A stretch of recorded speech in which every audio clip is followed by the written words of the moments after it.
Hi all, இது வந்து Sunday morning, மே 5 Sunday morning இது. பிகாஸ் அன்றைக்கி கொஞ்சம் கிளிப்பிங்ஸ் எல்லாம் எடுத்திருந்தது, அதெல்லாம் இன்னும் வீடியோ அப்லோட் பண்ணி போடுற அளவுக்கு எனக்கு டைம் இல்லை, கொஞ்சம் பிஸி ஆகிட்டேன்.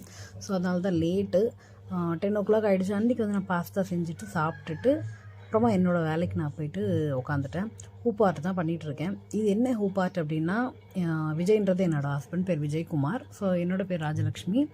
அதுக்காக தான் இது பண்ணிகிட்ருக்கேன். என்ன அப்படின்றது உங்களுக்கு பார்க்கும்போதே தெரிஞ்சிருக்கும். ப்ரெக்னென்சி ரிவீலிங் இல்லைங்களா, அந்த மாதிரி ஒரு இதுக்காக போட்டிருந்தேன். ஏன்னா எனக்கு வந்து March 4th வந்து சீமந்தம் நடந்தது. அச்சுக்கு வந்து சீமந்தம் பண்ணலை என் செகண்ட் பேபிக்கு. ஸோ அதனால் அவனுடைய டேட் வந்து என்னால் போட முடியாது. ஸோ March 4th வந்து போடலான்ட்டு கேலண்டர் ஒர்க்கில் போட்டுட்ருந்தேன். பாப்பாவுக்கும் அச்சுக்கும் சேர்ந்த மாதிரி போடலாம் அப்படின்ட்டு. நான் ஏன் இதை சூஸ் பண்ணேன் அப்படின்னா, என்கிட்ட வந்து நான் ப்ரெக்னெண்ட்டாக இருக்கும் போது இருந்த பேபி பம்ப் ஃபோட்டோஸ் ஒன்று கூட கிடையாது என்கிட்ட. பாப்பா வயிற்றில் இருக்கும்போது இருந்த ஃபோட்டோஸும் இல்லை. பாப்பா வயிற்றில் இருக்கும்போது பாப்பாவுக்கு இப்போ வந்து 12 years ஆகுது. 2013 தான் பாப்பா வந்து பிறந்தாங்க. 12 நான் ப்ரெக்னெண்ட்டாக இருந்தேன். ஸோ அந்த டைமில் என்கிட்ட வந்து டச் ஃபோன் கிடையாது. ஒரு ஃபோட்டோ செல்ஃபி எடுக்கிறதோ இல்லை எங்கள் ஹஸ்பண்ட் எனக்கு ஃபோட்டோ எடுக்கிறதோ எதுவுமே இல்லை. ஸோ அதனால் நோ ஃபோட்டோஸ். சீமந்தம் பண்ணோம், ஃபோட்டோகிராஃபர்லாம் வந்தாங்க, நல்லா தான் ஃபோட்டோலாம் எடுத்தாங்க, எல்லாம் பண்ணாங்க. பட் ஆனால் சீமந்த ஃபோட்டோ ஆல்பம் வந்து வாங்கலை. ஏன் வாங்கலை அப்படின்றது எனக்கு தெரியல. நானும் என் ஹஸ்பண்ட் கிட்டே ஏன் வாங்கலைன்னு கேட்கல. சம் ரீசன்ஸ்னால கொஞ்சம் ப்ராப்ளம்ஸ் அது இதனால நானும் கேட்கலை. அண்டு வந்து நான் 7th monthலாம் வந்து சீமந்தாயி நான் எங்கள் அம்மா வீட்டுக்கு போயிட்டேன். அண்ட் பாப்பாவுக்கு வந்து 3 months ஆனதுக்கப்புறம் தான் நான் வந்தேன். ஐ மீன் ஒரு 50 daysல 3 months இல்லைங்களா, நம்ம தமிழ் கணக்குப்படி ஒரு மாதம் சொல்லுவோம்ல, அந்த மாதிரி நாள் கணக்குப்படி பார்த்தா நம்மளுக்கு 1.5 months தான் ஆயிருக்கும். பட் நான் 3 monthsலேயே வந்து வந்துட்டேன் பாப்பாவுக்கு. ஸோ அதனால் ரொம்ப நாள் ஆனதுக்கப்புறம் அதே இது நிறைய ப்ராப்ளம்ஸ்லாம் இருந்திருக்கும் இல்லைங்களா. அந்த ஒரு சுச்சுவேஷனில் எனக்கு அதை கேட்கணுன்னு தோணலை. பட் எனக்குள்ளே அந்த ஏக்கம் வந்து இருக்குது.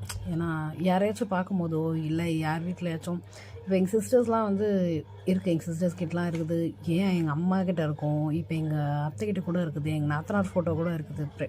சீமந்த ஃபோட்டோ வந்து ஒரு ஸ்பெஷல். அது வந்து ஜடை தைச்ச உடனே ஃபோட்டோ எடுத்து எல்லாருக்கிட்டையுமே இருக்கும். அப்போ இப்போன்னு இல்லை, ரொம்ப பழைய காலத்துலேருந்தேவும் அதெல்லாம் வந்து வச்சுருப்பாங்க. ஐ am very unlucky on that அப்படின்னு சொல்லலாம். பிகாஸ் வந்து நான் அதை ஃபீல் பண்ணுறேன் அன்லக்கியாக. ஏன்னா என்கிட்ட வந்து என் பசங்க வயிற்றில் இருந்த என்னோடய பேபி பம்ப் ஃபோட்டோ ஒன்று கூட இல்லை அப்படின்னு நினைக்கும் போது அது கொஞ்சம் எனக்கு ரொம்ப கஷ்டமாகவே இருந்தது. ஸோ அந்த ஒரு மெமரிக்காக தான் நான் இப்போ வந்து இந்த ஹூப் ஆர்ட்டை நானே ரெடி பண்ணிகிட்ருக்கேன்.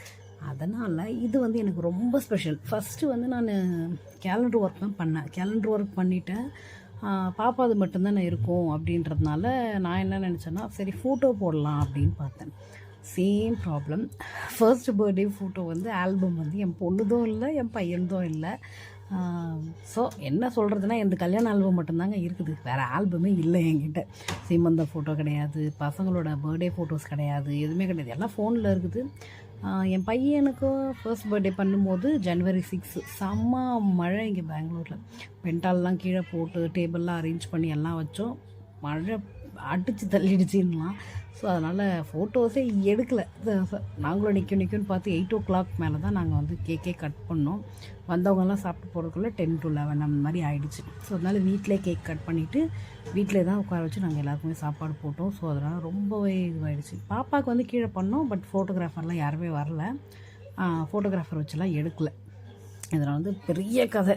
அதனால் எனக்கு அது ரொம்பவே கஷ்டமாக இருந்தது. ஏன்னா எனக்கு இதுவாக இருக்குமே அந்த ஒரு ஏக்கம், அது வந்து ஃபீல் பண்ணுறவங்களுக்கு தெரியும் இல்லைங்களா. நம்ம வாயால் சொல்லும் போது அது வந்து வேறு, பட் வந்து நம்ம அதை ஃபீல் பண்ணும்போது அது எவ்வளோ கஷ்டமாக இருக்கும் அப்படின்னு தெரியும். ஆனால் அன்றைக்கி நைட்டு வந்து பிரியாணி, கபாப் அண்டு முட்டை வந்து நாட்டு முட்டை வேக வச்சுருந்தோம். நாட்டு முட்டை அண்டு நார்மல் எல்லாருமே வேக வச்சு அன்றைக்கி லஞ்ச் வந்து டின்னர் வந்து ரொம்ப சூப்பராகவே சாப்பிட்டோம். ஏன்னா காலையில் உட்காந்து நான் ஈவினிங்குள்ளவே நான் ஃபினிஷ் பண்ணிவிட்டேன். அதெல்லாம் ஹூப் ஆர்ட்டை ஃபினிஷ் பண்ணி நான் உங்களுக்கு ஃபினிஷிங் கரெக்டான பிக்சர்ஸ் அந்த இதை வந்து நான் லாஸ்ட்டில் ஆட் பண்ணுறேன் பாருங்கள். அண்ட் உங்களுக்கு ஹூப் ஆர்ட் இல்லை ஆரி ப்ளவுசஸ் ஆர் ப்ரௌச்சர்ஸ் பற்றி ஏதாச்சும் ஒரு டீட்டெயில்ஸ் வேணும் அப்படின்னா என்னோடய நம்பருக்கு நீங்கள் காண்டாக்ட் பண்ணலாம். அப்படி இல்லைனா கமெண்ட் பண்ணுங்கள். அண்ட் உங்களை டெம்ப் பண்ணிகிட்ருக்கேன்னு நினைக்கிறேன் பிரியாணி சாப்பிட்டு. நம்மளே என்கரேஜ் பண்ணி நம்மளே தட்டி கொடுத்துக்கிட்டோம். யார் என்கரேஜ் பண்ணனாலும், யார் நம்மளை தட்டி கொடுக்கலனாலும் நம்ம தான் தட்டி கொடுக்கணும். ஸோ எதுக்குமே எப்போவுமே ஃபீல் பண்ணாதீங்க. அண்ட் என்னோடய கோட் வேர்ட், ரொம்ப நாள் ஆச்சு நான் இந்த வேர்டு சொல்லி, எப்போவுமே சிரிச்சிட்டே இருங்க. நம்மளால் முடிஞ்ச வரைக்கும் பக்கத்தில் இருக்கவங்கள சிரிக்க வைங்க, பக்கத்தில் இருக்கவங்க சிரிக்கலாம் இருங்க, நம்மளே சிரிச்சிக்கலாம். பொண்ணு camera always love you and take care. Bye. See you.